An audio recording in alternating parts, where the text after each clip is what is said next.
A strange disappearance. The three little darlings were peacefully asleep. They heard neither Nana nor the star. They never saw their three night lights blink and go out, one after another. Still less did they see the extraordinary light that was darting and dashing about the room, hunting in every drawer and cupboard, hole and corner, searching for Peter's shadow. This light, which was like a ball of fire when it moved, was a fairy when it stood still. It was a fairy girl, about as long as one's hand, dressed in delicate skeleton leaf.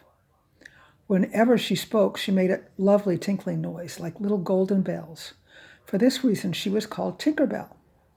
After she'd flashed all around the place, she disappeared into a jug. The next moment, Peter Pan dropped in through the open window. He knew his way about very well, you see. But Tinker Bell, whom he had had to carry, had never been in a nursery before. She found it extremely interesting, especially the jug. "Tink, where are you?" Peter whispered softly. "Tink, have you found where they have put my shadow?" She answered him in the tinkling fairy language. "Yes, it's on the big box," by which she meant the chest of drawers. They both rushed at the chest. Peter pulled out his shadow and unrolled it in such a haste that he never noticed he had left Tinker Bell shut up in the drawer where it had been. He thought his shadow would hurry to join itself onto him again, but it didn't. It did not indeed seem to recognize him at all, and kept aloof. Perhaps being rolled up had affected it in some way. He got some soap from the bathroom and tried to stick it on with that, but it slithered off again. Peter sat down and sobbed. Fancy recovering one's shadow only to find that it could do without you. The sound of his weeping wakened Wendy. She sat up and inquired politely, "Why are you crying, little boy?" Peter, who had lovely manners when he liked, jumped up and made a beautiful bow to Wendy. She returned it as well as she could in bed. He asked her, "What's your name?" "Wendy Moira Angela Darling," she replied, feeling that this sounded very nice. "What's your name?" "Peter Pan." It sounded too short after hers. Both of them noticed that. Wendy wanted to know where he lived, and he told her. "Second turn to the right, and then straight on till morning." "What a funny address," said Wendy. "I mean, is that what they put on your letters, or your mother's letters?" Peter explained that he had no letters, and no mother, and no shadow. At least the shadow wouldn't stick on. When Wendy discovered that he had been trying to fix it with soap, she was inclined to laugh. "It must be sewn on, of course," she said. She got out of bed, fetched her work basket, and sewed the shadow onto his feet. This hurt a bit, of course, but Peter was soon jumping about in wild delight, crowing with conceitedness and boasting, "Oh, the cleverness of me," as if he had put the shadow on by himself. "Well," exclaimed Wendy, shocked of all the cocky, conceited boys, "of course I did nothing."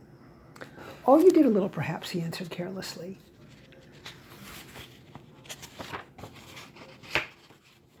Oh, and there's a picture of her sewing on his shadow. "A little," repeated Wendy, and she returned to her bed in a dignified manner, covering up her head with the blankets. Peter was rather alarmed. He told her that he couldn't help crowing when he was pleased with himself, and that one girl was more use than 20 boys. This melted Wendy's heart. She came out of the blankets again and sat with Peter on the side of her bed. She also offered to give him a kiss if he liked, and Peter held out his hand for it. Wendy saw at once that the poor boy had never had a kiss, so not to hurt his feelings, she took off her thimble and put it on his finger. He was ever so pleased. "Now shall I give you a kiss?" he asked, and he dropped into her hand an acorn button off his coat. Wendy fastened it on to the little chain she wore around her neck. It was a hard sort of kiss, but so was her thimble. "How old are you, Peter?" she said. This was a most uncomfortable question for him. "I don't know," he answered. "But quite young anyhow. You see, Wendy, I ran away the day I was born, because I'd had my father and mother talking about what I was to be when I grew up." "Dear, dear," said Wendy. "He must have been a very brave baby," she thought. "I don't want to grow up ever," he continued excitedly. "I don't want to be a man. I want to stay a little boy and have fun. That's why I ran away and lived with fairies in Kensington Gardens." Wendy was intensely interested. Imagine talking to a boy who knew fairies. She had so many questions about fairies that Peter was astonished for he found them rather commonplace, and indeed sometimes they were such a nuisance he had to spank them. He did his best, however, to give her all possible information. "You see, Wendy," he said, "when the first baby laughed for the first time, its laugh broke into 1,000 pieces, and they all went skipping about, and that was the beginning of fairies. But there aren't as many of them now. They're mostly dead. It's because children have left off believing in them, you know. Every time a child says, 'I don't believe in fairies,' another fairy somewhere falls down dead." Here, there's a picture. Here, Peter suddenly remembered Tinkerbell. Could she have fallen down dead? She was certainly very quiet. "I can't think where she's gone to. Tink, Tink!" And he looked about him. "You don't mean to say there's a fairy in this room?" cried Wendy, clutching his arm.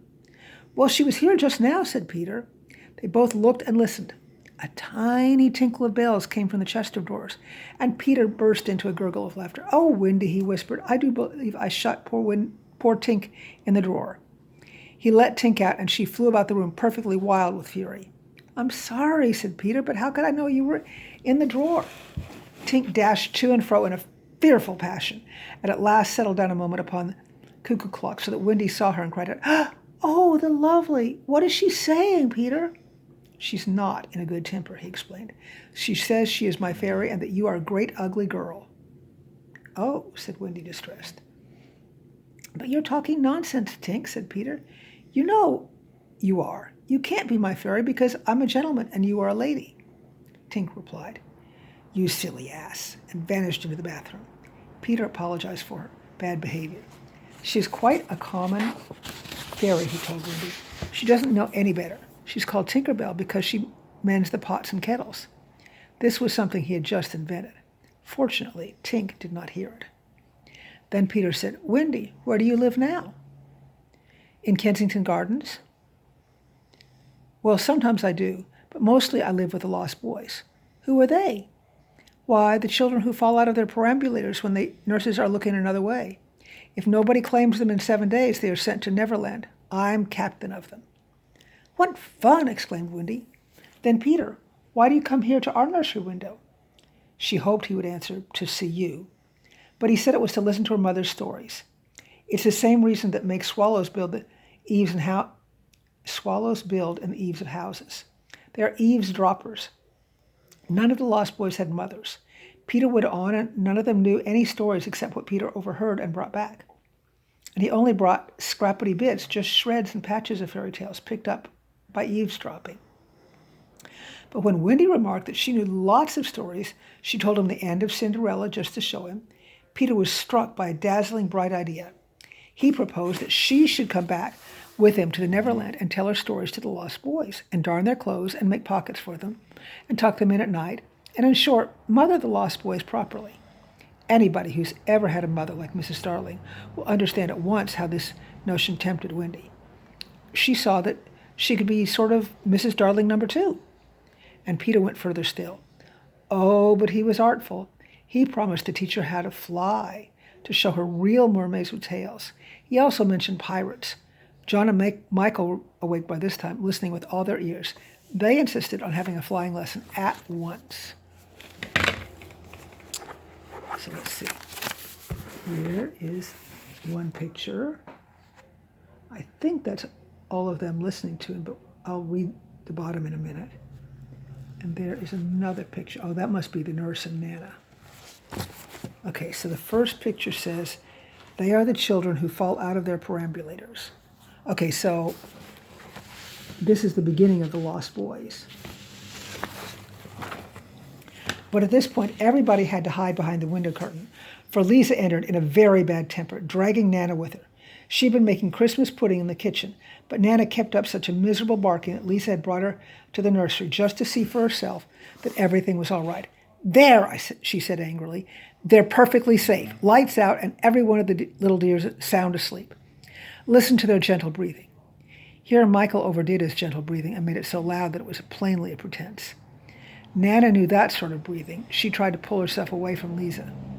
But Liza sternly marched her downstairs again, tied her up, and returned to Christmas pudding.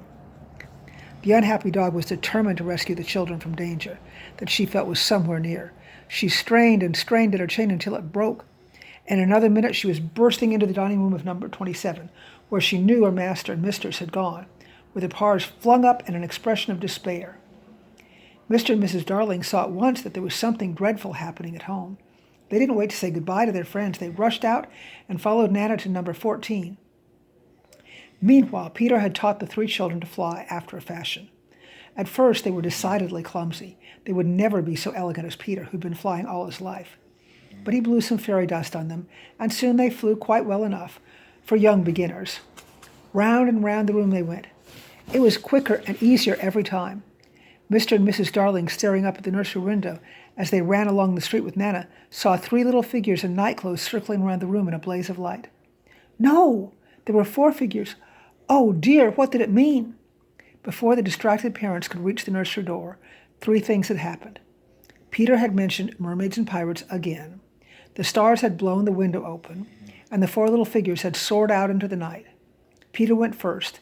Michael and Wendy followed. John was last, because he had stopped to put on his Sunday hat. Mr. and Mrs. Darling and the dog Nana rushed into the deserted nursery just one moment too late.